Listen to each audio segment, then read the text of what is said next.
Hello, lovely friend. I am Dr. Mary Barson. And I'm Dr. Lucy Burns. We are doctors and weight management and metabolic health experts. And this is the Real Health and Weight Loss Podcast. Hello, lovelies. We are super excited to be bringing you this series in menopause where we're interviewing guests on their expert subject regarding perimenopause, menopause and beyond. As always, any information in this podcast is just considered general advice, and we would urge you to seek medical attention if you have any concerns about your health. If you're interested in exploring the symptoms of menopause or perimenopause, we have a checklist which you can download at our website, rlmedicine.com/checklist, or as always, you can click the link in the show notes. Thanks, lovelies. Enjoy this series. Good morning, gorgeous friend. Dr. Lucy here on a beautiful Tuesday morning here in Melbourne. And I have a special guest, which I love. I love talking to incredibly smart, diligent, amazing women. And as I have this morning, my beautiful guest, Mel Kettle, is one such woman. Mel, welcome to the podcast. Oh, it's so good to see you, Lucy. Thanks for having me on. Oh, you are welcome. So, lovelies, you know that we've been talking a fair bit about menopause, a lot on medical management of menopause or the psychological effects of menopause. But Mel is going to talk to us about menopause in the workplace. And given many of us either have worked, are working, or want to work in paid employment, this is a really, really pertinent topic. So, Mel, tell us a little bit about you and I guess what your experiences are of menopause in the workplace. So my background is 25, probably almost 30 years in marketing and communication. And more recently, I work at the crossroads between the leadership space and the communication space. So I work with a lot of leaders and teams and boards to help them communicate, to create real connection and sustained engagement. And because of the kind of work I do, an enormous number of the people I work with are women in their 40s and 50s and a bit older. And I've really started noticing that menopause is becoming a big issue for all of us. It certainly was for me when I was going through perimenopause about 10 years ago. So I just started talking about why we need to be talking about menopause at work and at home, obviously, but how do we better educate ourselves and our colleagues and our employers so that we can feel more supported in the workplace when we go through this experience in life. Yeah, absolutely. And I think what I love is that you have been talking about this for a long time now. 10 years. Yeah. More than 10 years. Which, you know, menopause, I wrote a little post not that long ago saying I feel like I'm late to the menopause party because it is much more talked about now and the profile has been raised a lot, but you are out there beating the drum for all of the perimenopause women way before anybody else was. And I feel like I was just talking into a void for a very, very long time. I think that COVID kind of helped bring a bit of it to the forefront because a lot of women, like I'm 54, and a lot of women who are my age were starting to go through menopause and perimenopause as COVID started in 2020, you know, late 40s, 50. I was young. I started going through it in my early 40s and I was done by the time I was 48. So even my female GP told me that I couldn't possibly be going through perimenopause when I rocked up with my symptoms because I was too young. Yeah, absolutely. And I guess now we are more informed, hopefully, that early 40s is prime time for peri. Oh, there's so many resources around now. So, 10, 12 years ago, there was nothing really that wasn't in a medical journal or written by a man. There was a male doctor. There was very little research that was being done about menopause. There were no real books written about it in any best-selling way. And now I look at my bookshelf and I've got a whole row, like a very long row of books that are all about women's midlife health and menopause. And there's amazing books like the Menopause Manifesto by Dr. Jen Gunter, who's a Canadian OBGYN menopause specialist. There's a book about menopause by Kaz Cook, who's a writer, Australian writer and comedian who did so much research, including a survey of thousands of Australian women. And if you want to learn good facts and have a good laugh, get Kaz Cook's book. Yeah. I certainly remember reading her pregnancy books, Up the Duff, which was, again, right back when people go, up the duff. And now, yeah. And well, she's going through menopause, and that's why she wrote it, because all of her books have come about through her personal experience with her kids or her friends' kids. And look there's so many celebrities now who are starting to talk about menopause and who are writing books with their experiences. So it's slowly breaking through the stigma and the taboo nature that it's had since the beginning of time. Yeah, absolutely. And I'm hoping as part of that the women beyond menopause, so, there's a lot of chat at the moment about perimenopause, which is, as we like to call it, it's mayhem for your hormones and up and down, and it's really chaotic. But then, over time, people obviously transition through and reach menopause, and then become postmenopausal, which then puts them into the bucket of, has been old woman. And that has also got to change. Yeah, it does. It does. And there's a few things there. I think that, as your listeners may know, menopause is one day, and it's the one day that marks 12 months since your last period finished. And so everything before that is peri, and everything after that is post. There's a fairly strong misconception with a lot of women that when they go through that one menopausal day, that all of their symptoms will magically go away. I really hate to be the one to break it to you, but they don't. I'm starting to get hot flushes again at the moment, and night sweats. And it's like, oh, what's causing that? Fairly sure it's the red wine I've been drinking in the evening because it's cold. But they don't go away. They can come back. And the other thing I think that it's really important to remember and to realise is that not every woman has awful symptoms. The data shows that 20% of women go through menopause or go through perimenopause, and the only change is that their periods change. 20% of women have such extreme symptoms that it's really debilitating to their whole world. And then the other 60% have some symptoms, and they notice that there's some negativity around it in how they feel and how they want to work and how they live, but it doesn't have that debilitating factor of the second 20% that I mentioned. And then the other thing that we need to remember is that every woman has a different experience. Not every woman has the same symptoms at the same time. I've got one friend who, when she used to get hot flushes, she would vomit. I know when I used to get hot flushes, I would get multiple times a day, and then I'd be really, really hot, and then I'd be really, really cold. And then I'd feel normal again. Yeah, it's like living in Melbourne. Hot flushes when you're outside in a cafe in Brisbane in summer is not a pleasant thing. No, I can imagine. But then I also, there's things that you can do to look after yourself and to protect yourself. And I certainly got to know my body. And the more you know your body, the more you can identify, hopefully, what triggers some of the symptoms. So I know for me, drinking caffeine triggered hot flushes. Drinking alcohol at night would mean that I'd be more likely to have night sweats and not sleep as well. So I would get to a point where I'd go, right, how much do I want to have a coffee versus how much do I want to have a hot flush? And I started just drinking coffee on the weekends occasionally. So I really didn't drink coffee for about 5 years. Yeah, I think that's such good advice. And I think I really like the way that you framed everyone has different experiences. And I was thinking as you were chatting, it again, a bit like pregnancy, it's a woman, it's hormones. You'll have some women don't even know they're pregnant. You'll have other women with, a bit of mild morning sickness. And then you've got women being admitted to hospital with hyperemesis from severe morning sickness and dehydration. And it's the whole spectrum. And you can even think that people's experiences of those will be different. So, for example, if you don't want to be pregnant, then any little bit of morning sickness is going to be really terrible for you because you don't even really want it. If you're desperate for a baby, a little bit of morning sickness might reassure you and you sort of embrace it. So the same physical symptom with the same degree can be interpreted differently by different people. And I guess it's exactly the same with menopause.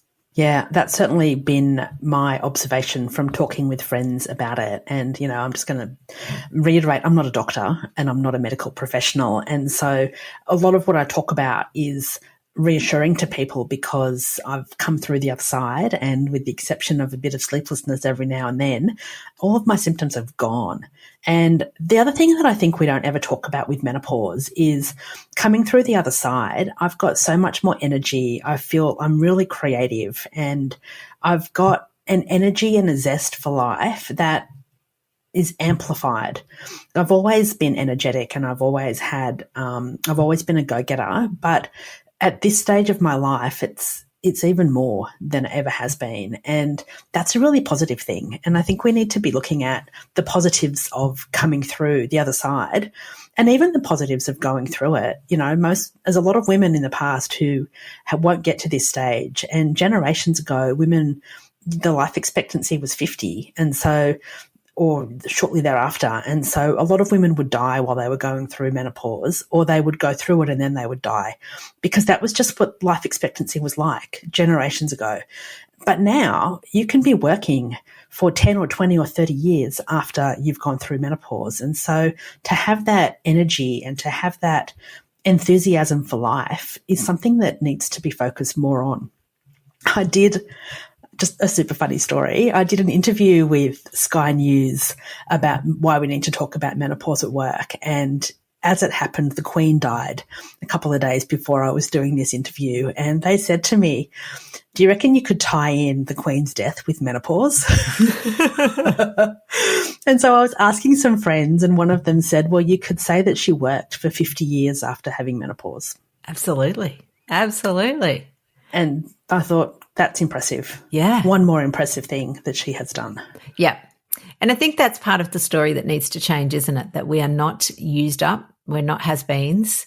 In fact, I've been just recently coining this phrase, the glory years, and that your post-menopause is your glory years. And whether you choose to use your glory years in the workplace, whether you choose to use it as your retirement, whatever it is, what we want to be is the healthiest version of ourselves in those glory years. Oh, absolutely. And I love that phrase, the glory years, because I certainly know my 50s are my best decade yet. My 40s were fantastic. My 30s were, they had some good things. My 20s, again, had some good things, had some not great things. But in my 50s, I've got a level of confidence in myself that I've never had before. And can I swear? Yeah. My fuck it factor for what other people think is pretty much zero. Yeah.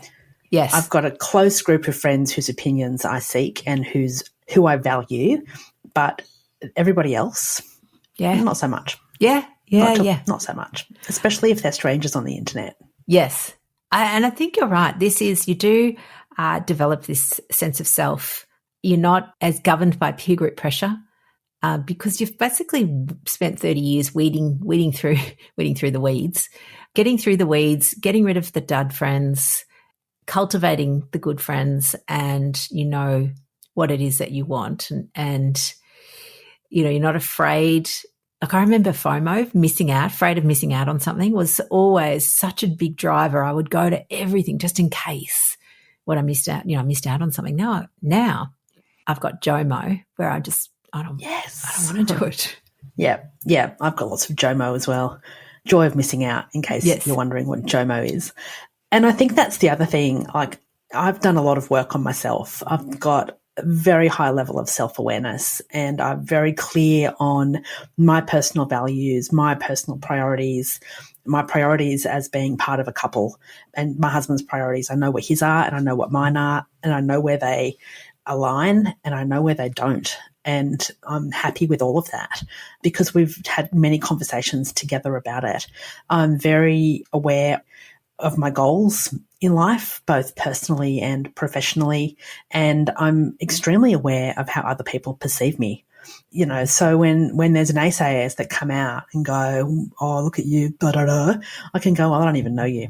So why are you wasting your energy? Why would I waste my energy on giving you a thought?" Yes. I love that. And again, if we think of thoughts like money, there's only so many. Why would we give them to people we don't care about? Exactly. And I know you will appreciate this. It's like meals.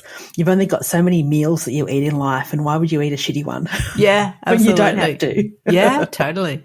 Totally. In fact, sometimes we have a little story, which is a really good analogy for people when they get stuck on, particularly if somebody has hurt them or somebody's bothering them or somebody, is just taking up a whole heap of their brain space. One of our analogies is to talk to them about their brain space as being like real estate. And so you've got your beachfront penthouse real estate. That's where you put all the people that you care about in.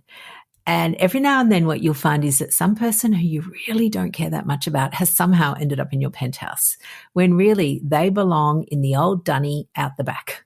And so you just take the redback spider under the toilet seat. Yeah. And just remind your brain that actually they don't get penthouse real estate. They get the dunny, and you can go back to enjoying your beautiful ocean views. I love that. I'm going to use that. That's Absolutely. so good. That's so good. Yes, feel free. Feel free, lovely. Now, let's talk a little bit about why workplaces should be interested in menopause and what your thoughts are around that. Yeah, so the data shows that roughly 20% of most workplaces are made up of women who are going through perimenopause. So if you look at women in your workplace who are in their 40s through to maybe mid-50s, chances are they're going through perimenopause or in the very early stages of postmenopause. And that's approximately 3 million women. One of my clients crunched the numbers and worked out that 47% of their workplace was women in their 40s. And they were doing nothing until we had a conversation about raising awareness of menopause in their workplace. So the other thing that we need to think about is that this is a time when there's a lot of women who are reaching the peak of their career. And so think about how you feel when you're reaching the peak of your career in a job that you love, in an organisation where you feel aligned and valued. And then all of a sudden, your hormones start to go a bit batshit crazy and give you symptoms like hot flushes and not sleeping. But even worse, they give you extreme anxiety and they give you brain fog, and you start to forget things, and self-doubt starts to come in bigger than it ever has, even when you were a teenager. And so the impact of that makes you feel really lonely and like you don't belong. And we know from other research that when you feel like you don't belong, or when you are in a workplace where you don't belong, there's more absenteeism in that workplace. There's more accidents in that workplace. There's more manufacturing issues and defects that are created. Productivity declines. And when all of these things happen, profit declines. And so that is why it's so important for workplaces to have an understanding of what menopause is and how they can support women going through it. And that isn't to say that they shouldn't be supporting other people going through other things. They absolutely should. But I'm here today to talk about menopause. Indeed, indeed. And as you said, if you're a woman, the chances of you going through menopause are about 100% unless you're dead. And if you have a large proportion of women, and can you imagine, like I'm thinking places like hospitals where the vast schools, caring professions, the vast majority of those institutions and organisations are staffed by women. But even corporate, obviously, there's buckets of women in corporate. And now as women have returned to the workforce over the last 30 years, they're now entering that, C-suite jobs, and they've got really important responsibilities. Yeah, they do. And that's why it's important to understand what menopause is, how it impacts women, what the flow-on effect is. So we all know that if we have a team member or a colleague who's not at work or who's not performing at their best, then some of their workload ends up on your shoulders. And so that's just one of the many reasons why it's really important that organisations have an awareness and can put plans and processes and programs in place so that women going through it feel more supported, just as you would do, hopefully, for women in your organisation who are going through pregnancy, or for people who are going through an illness or who are caring for a loved one. What are the processes you've got in place for those circumstances and situations, and how can you modify those to help women going through menopause? And bearing in mind that not every woman is going to need it. Some will need a little bit more than others, and some will need next to nothing.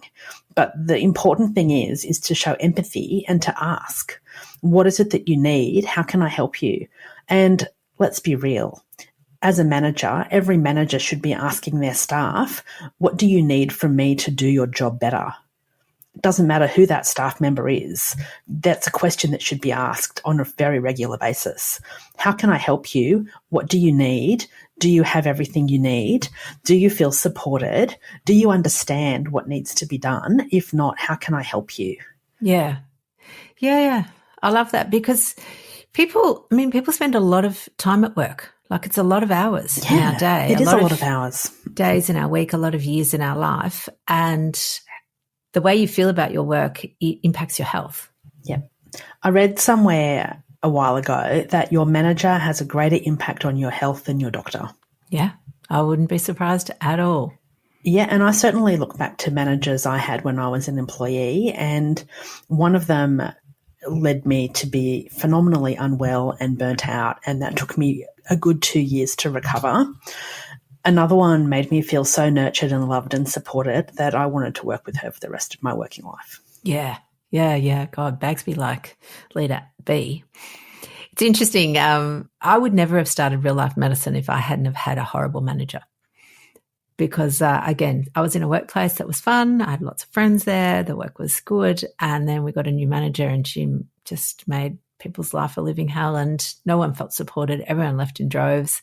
And, I just thought, oh. That's pretty much why I work for myself as well. I had a job that I loved but I had a manager that I didn't love. And I wanted to work part-time. My application was rejected because I was a 30-something-year-old woman without children. Oh, how very dare you want to work part-time. And so I resigned. And that was 18 years ago, and that was one of the best decisions I have ever made. Yeah, I love that. So what do you say to people, though, who in the workplace who perhaps – my biggest fear with a lot of women's health is the weaponizing of women's hormones, which we hear all the time when somebody, a woman might be being assertive and somebody will say to her, why have you got your knickers in your knot? Are you on your period? Awful. Hopefully they don't still do that, but I suspect they do. Or now behind sort of whispered hands, oh, God, she's going through menopause. Like all of those sorts of derogatory statements. How do we manage those? It's a really difficult line with how to manage those because so many of those comments are made subtly and not in front of other people. So there's so much gaslighting around that. I'm sure I don't need to tell many of your listeners what that feels like. Again, it comes back down to an organisation having really clear policies and procedures and around what are you going to tolerate? What behaviour do you tolerate? Do you tolerate bullying? Yes, no. If your policy says no, but you do, then what are you doing about it? And again, that comes back to that question of how can I support you? How can I support you to do a better job? What is it that you need from me? And women, well, anybody in a workplace, they're not going to say, this person's being mean to me or this person's being, horrible or I don't understand how to do this or I'm feeling this way because of menopause or whatever else is going on if they don't have a sense of trust. And so the first thing that you need to be thinking about as a manager is and as an organisation is how do we build a culture of connection and a culture of trust so that everybody feels like they belong at work. Because when you feel like you belong at work, it's so much easier to have these conversations about things that are thought of as being embarrassing. Yeah, absolutely. I love that. And when people feel like they belong at work, then, again, if we want to go down a bottom line, they will be more productive. Absolutely they will be. They absolutely will be. And there's a lot of data that shows when you feel like you belong at work, you work more cohesively as a team. And we all know what it's like when we go to an organisation, like, when you go to your local supermarket or you go to any business and you're served by somebody who's having a bad day and they're cranky and grumpy. We all know what that's like. And that subconsciously makes you feel worse about that organisation because you had a bad service experience. It's really important to remember that service begins within the organisation. So your number one priority should be your staff. Your number 2 priority should be your paying customers. Because if you don't have staff who feel like they belong, who love their job, then your customers will get that sense of they don't like their job. And so why would I give them my money or my time or whatever it is you want from the customer? Yeah. Yeah, I love that. So, yeah, you're basically saying even within all the menopause women, it's all just around the culture of leadership. It really is. It really is. And it's also, as a leader, if you're a woman in a leadership position and you're going through menopause, how much are you talking about your experience with your team and with your colleagues? And I'm not saying that you need to be sharing every little last, symptom and experience and feeling, but you can broadly say, I'm going through menopause and I feel a bit crap today, or I didn't sleep much last night, or in a meeting, I've forgotten what I was meant to say because I've got meno brain, or I'm having a hot flush and can someone turn the air conditioning down because I need it to be cooler in here, or excuse me while I just take off yet another layer of clothing. Yeah. Like talking about it as a leader and as a manager will give permission to other people in your organisation who might not have the confidence that you do to talk about it as well. And that is where you can get those shared feelings. And we know from other research that when you feel like you share an experience with someone, you are much more likely to trust that person. Yes, totally. I think, people are probably scared to be vulnerable as a leader because, you're meant to be the impervious, brilliant, non-human person. And then you're suddenly showing some humanity, some what might be perceived as weaknesses. But if you're the leader and you don't perceive it as a weakness, then why would everyone else? Exactly. I had a client at the beginning of COVID who had a staff member who was just going through a whole lot of stuff. And she knew that this staff member was going through a whole lot of stuff, even though she didn't know what the stuff was because her level of work was declining rapidly. And I said to this client, do your staff and your team know what you're going through right now? Because she was going through a really ugly relationship breakdown that was about to go through the court system in a very nasty, expensive way. And this client said, no, I haven't mentioned that to anybody. And I said, I think you should. I think you don't need to give them any details, but you just need to say to them, if you're thinking that I'm not myself at the moment, it's because I'm not. I'm going through a court system. As you know, my partner and I have broken up. And if they didn't know that, you might want to just tell them that as well, because it will explain a lot of your behaviour to them. And just say, the lawyers are involved. That's all you need to say. There's lawyers involved. And given that a lot of her staff had gone through divorce or major relationship breakdown, they will get that. And so by you sharing that big picture thing about what's happening in your world outside of the office, that might encourage other people to share some of the big picture things that are happening to them, so you can get a better understanding of what's happening in their life so that you can have more empathy when things aren't necessarily working out for them as you would like them to. Yeah, absolutely. And so women going through menopause, there's stats talking about women who leave the workforce because their symptoms are, they feel like they're not doing their job properly, or they can't perform, or they're just, they haven't slept for 3 weeks. What advice do you have for them? It's such a big decision to leave the workforce because of menopause or for any reason, particularly if you really don't want to. And my advice for them is to speak to someone about it, whether it's their GP. Start with a GP, start with your doctor, because there's things that you can do to make you feel better. There's drugs, there's medication, there's lifestyle changes, but, there's drugs and medication. So find out who you need to be talking to about that. And if you don't have a doctor or a primary care doctor who has a lot of knowledge about menopause, and most don't because of, the way that they're taught and how long ago they went to university to study, go to the Australasian Menopause Society, because they have a directory of doctors in Australia, New Zealand, and I think in Canada, who have done additional training around menopause and midlife women's health. So talk to one of them and find out, first of all, if it is menopause that's causing whatever it is that's causing you to want to leave work. Because once you know what the cause is, you can start treatment to make it better or to lessen the symptoms and to make you feel better. Also talk to somebody at work about it, whether you've got, if you can trust your manager or somebody else in your organisation, share with them what you're feeling and going through and ask if there's a solution for you to work less hours if you need to, move to part-time temporarily, have less responsibilities if that's what's causing you grief and anxiety. But, leaving the workforce should be the last resort. The research that you said, I can't remember what the exact statistics are, but I remember reading that I think it's 1 in 8 women leave the workforce because of menopause, and another 2 out of 8 would leave it if they could afford to. Yeah. That's a lot. That's a big drain from a workforce. And it's all that corporate knowledge that goes with it, their years of experience. And as you've started at the start of our conversation, the symptoms go away eventually. They do go away. Yeah, and they do. You come out the other side, feeling glorious. And I mean, we've done a few podcasts on this earlier. We did one with the neuropsychologist around particularly memory loss, because I think what happens is women get worried they're losing it, that they're losing their mind. That was my biggest symptom, was short-term memory loss and anxiety. They were my 2 biggest. I thought I was going through early onset dementia because Alzheimer's runs in our family.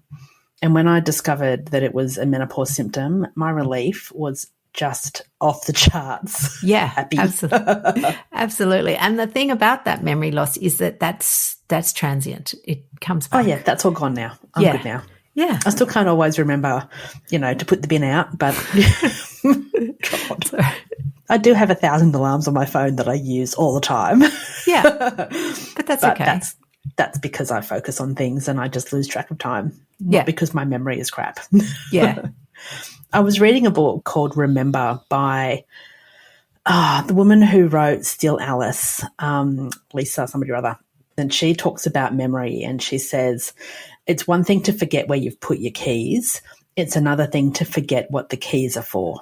Yes, yes. And she said, if you just forget where you put your keys, that's normal. It's once you've got them in your hand and you go, what are they? What do I use them for? That's when you need to be worried. Yeah. That's interesting. Yeah, That's I good, know. isn't it? Yeah, that's good. Yeah, because honestly, I mean, we look and go, why do we forget where we put the keys? Because we've got a million things often on our mind, and it's that, we're not concentrating, we're not mindful, we're thinking about the next 20 other things on our list. Yeah. So this has been wonderful chat, Mel. I really, really appreciate your time, and I'm absolutely grateful for all the work that you've been doing in the menopause space in the workplace, because I think that we need to have conversations. We need to not be worried about it. It's a normal physiological phase that every woman will go through, and that there's stuff we can do to support ourselves and stuff that workplaces can do to support their workers. Yeah, so many things. Starting conversations, that's the biggest thing. Absolutely. To start the conversation, have a lunch and learn about menopause, what menopause is. World Menopause Day is in October. That's an opportunity for you to do it. You could do it in Mental Health Month or week or whatever we have for mental health. You could do it for Women's Health Month. There's lots of opportunities where you can legitimately run something on menopause in your workplace if you're looking for a reason or an excuse. And if you don't need a reason or excuse, then plan to do something in the next 2 weeks. Absolutely. I love that. And I'm certainly happy to have a chat if you would like information about how you can do that and what you could do. And I'm happy to come and talk to you as well. Great. If people do want to connect with you, Mel, where do they find you? Yeah, so through my website is best, melkettle.com. I'm on LinkedIn as well and Instagram. Everything's at melkettle. I do have some resources around menopause, how you can start having conversations about menopause in your workplace. So you can just go to melkettle.com/menopause and they're free. You can download them. There's some books and podcasts and some suggestions for how you can broach the subject in your workplace, or if you're in the wellness section or the HR department, then there's some suggestions as to where you can go to get resources and information that you can put on your intranet, posters you can put in your toilets, on your notice boards in your staff room. Yeah, that's brilliant. And in fact, we'll put that link in our show notes as well. So if you're driving while you're listening to this, or you're not sort of magically sitting in front of your computer, we will. You can go to the show notes and download those links as well. And that sounds fantastic, because I think, the more we talk about it, the less taboo it becomes, the less normal it becomes. Menopause. Oh yeah, it's it's menopause. It's it's like oh they've got a cold. It's just normal. It's what normal humans are. I would love to see it. Women going through menopause embraced with as much love as women who announce they're having a baby. Yes. Wouldn't that be amazing? That would be, because it's it's a hormonal change of life, and it should be a celebration because it marks moving from one part of life to another. Yeah. Yeah. And in fact, again, in one of our earlier podcasts, we talked about, puberty. Everyone anticipates puberty. Everyone knows that puberty is a time of upheaval, that teenagers will not necessarily be behaving as they would normally, and we all anticipate it and it's accepted. But somehow at the end, when we have exactly the same hormonal upheaval as a woman, you're not supposed to talk about it. Yeah. And if you do, it's in whispers and you're belittled and laughed at, and that needs to change. Yeah, I know. We need to stop. We need to actually stop belittling all physiological changes, so that we can just be normal humans, not, hiding behind a shroud of shame. Shroud of shame. Indeed. Wonderful. All right, gorgeous listeners. Thank you so much for spending time with Mel and me this week. And as always, I will be back next week, probably with Dr. Mary. Have a wonderful week, and we'll talk to you soon. Thanks for listening. Thanks, everyone. The information shared on the Real Health and Weight Loss podcast, including show notes and links, provides general information only. It is not a substitute, nor is it intended to provide individualised medical advice, diagnosis, or treatment, nor can it be construed as such. Please consult your doctor for any medical concerns.